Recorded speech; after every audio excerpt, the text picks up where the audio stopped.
Hi air signs, Gemini, Libra and Aquarius, Ascendant, Sun, Moon, Venus, Rising, and those of you cross-watching, welcome to your Tarot Love Messages. So today we're going to take a look at and see why is it that you're still holding on to your person here. Okay, why is it that you can't let go and move on from them? Why can't you release them? This is going to be a general reading, guys, so please just keep that in mind. If you're after a personalized tarot reading with myself, please feel free to reach out and inquire. I will list my email address just below the video here. Otherwise, guys, let's go ahead, take a look, and let's see what messages come in for you here.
Bottom of the deck, you have the King of Pentacles, and I feel like for a lot of you, this person made you feel very safe, very comfortable, very secure, very stable, and you haven't had that. You might have never had that, or you haven't necessarily felt this way in a long time with a person. They've created such a safe space for you where you could truly be yourself, and it's hard for you to let go of that. All right, the camera's playing up. Bear with me. Okay, I feel like for a lot of you, you're not ready, okay? With the Four of Cups energy, I feel like you're telling yourself you want to move forward or you want to let go, but I don't think you're ready. I don't think you're ready to release them. I don't think you're ready to let go of what you guys had with each other and what you've built up.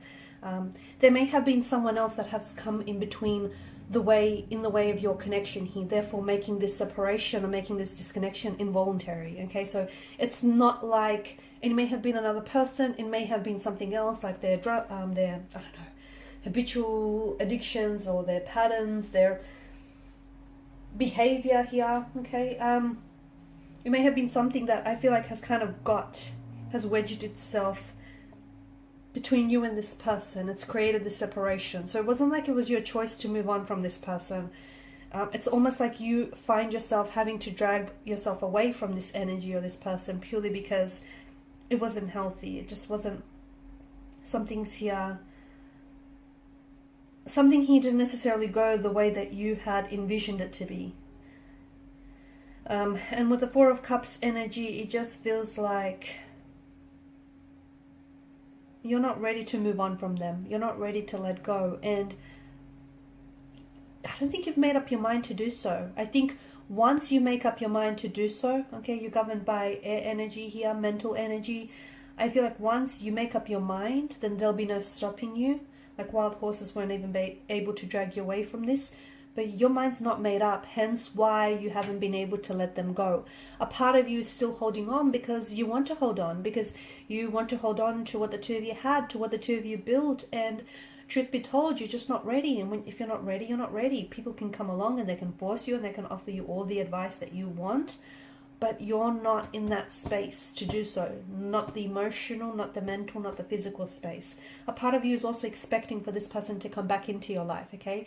And maybe that's because that's the dynamics of the connection that the two of you had set up with one another. You'd guys, you would pull apart only to come back together. You'd fight only to make up together. So a part of you, I feel like, is still, you're kind of sitting around and you're kind of expecting for them to come waltzing back into your life. It feels a little bit different this time because with the Hermit's energy, I do feel like your sense of loneliness is being heightened. Okay, I do feel like this person has disconnected from you, and therefore you feel that much more isolated or alienated, and you feel that much more lonelier here. if you are wanting to cut ties with this individual, and if you are wanting to move on from this individual, even though a part of you wants to stay in it, but the other part of you, you know, is telling you that you should probably leave, because maybe this is someone who isn't able to give you that commitment or that stability, even though they made you feel very safe with them. But at the end of the day, you know, they were maybe a very restless energy or non-committal type of energy, or maybe, you know, they are capable of commitment, but they just weren't ready for it. Maybe you guys, you know, are at two very different stages of your life. And so I feel like if you are someone who does want to eventually cut ties with this energy and move on from them, I do feel like you'll need to spend some time on your own, okay? You'll purposely, right now, try and stay intentionally single so that you can get to know yourself a little bit more, okay? Get to know what you will and won't tolerate, what you do or what you don't want. Because a lot of people, they know what they don't want, but when you ask them what do they want, that's when they scratch their heads and they're unable to give you an answer. So spend more time on your own. What do you want? You know, what type of a relationship will you tolerate? What won't you tolerate? What are your expectations? What are your intentions? Okay? How high or how low is your bar set? Spend some time on your own. Be intentionally single so that you can get to know yourself a little bit more. And once you put, you know, your expectations out there, you're going to attract a partner who is then going to try and meet and match those expectations. If you don't have an aiming point, if you don't have any expectations, well, then neither will your, you know, partner or your romantic energy, because how can you, you know, how do you expect to have someone who's going to come into your life and fulfill expectations that you don't quite have yourself? So if you don't have an aiming point, guess what? You're not going to hit anything, are you? So, you know, I feel like in spending some time on your own as well, you're going to get the answers from inside as well, because maybe the two of you might be able to reconnect one day, okay, and by then, you know, spending some time on your own, going through your own journey in solitude here, will lead to a path of growth and transformation. And maybe when you come back together again, the both of you will be so much more, you know, aware, so much more happier and healthier, and so much more ready, okay, for all of this. But in the meantime, I feel like you need to spend some time on your own. They need to spend some time on their own. You each have your own journeys that you need to go, you know, you need to embark on. And also, I feel like not having any contact or communication from them is going to make it that much more, a little bit more easier, okay? It won't necessarily be completely easy to cut ties, but it's going to be easier because you kind of have to quit cold turkey here. Because some of you, I feel like you're still in contact, or you're still in touch, you still communicate, okay?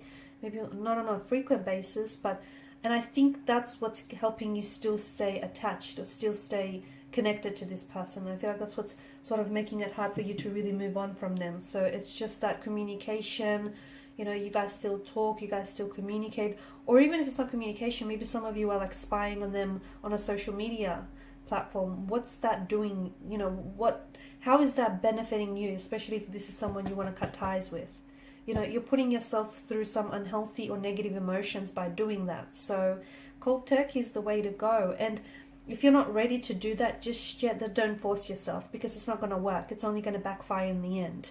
I also feel like with this person here, there has been some things that they might have said or done to you which has hurt you, okay, which has cut you like a knife. They've caused you a lot of pain here.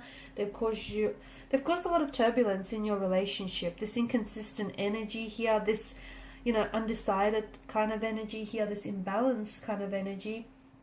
But I think at the end of the day, I think it's strengthening you. All this pain, I think it's inspiring growth and transformation in your energy, and it's strengthening you here. So everything that you're going through is preparing you for what's to come. This pain is also keeping you attached to them. So maybe there have been some things that they've said or done to you which I feel like you still haven't made peace with. And what will help you release them is confronting your own pain, okay? Being very honest with yourself. about the role that you played in the connection, about the role that they played in the connection, and being really honest with yourself and your emotions here. Because how can you move on from someone when you still love or care for them? Or when you still expect, you know, for them to come back into your life? You know, you can't. You can't move on from someone but still hold space in your life for this person. So it's like you need to decide, you know, whether you're in or out, whether you're ready to move on and cut ties, or whether you just want to give this a little bit longer. Because once you make that decision, I feel like you'll be able to take the necessary steps forward and move on and cut ties here. But in the end, I feel like everything that you're going through has definitely strengthened you, and it's transforming you, and it's leading you on your own personal, unique, you know, transformative journey. Alright guys, and these are your messages. Thank you as always for watching and listening. Please show your support by liking, sharing, subscribing to the channel. Bye for now.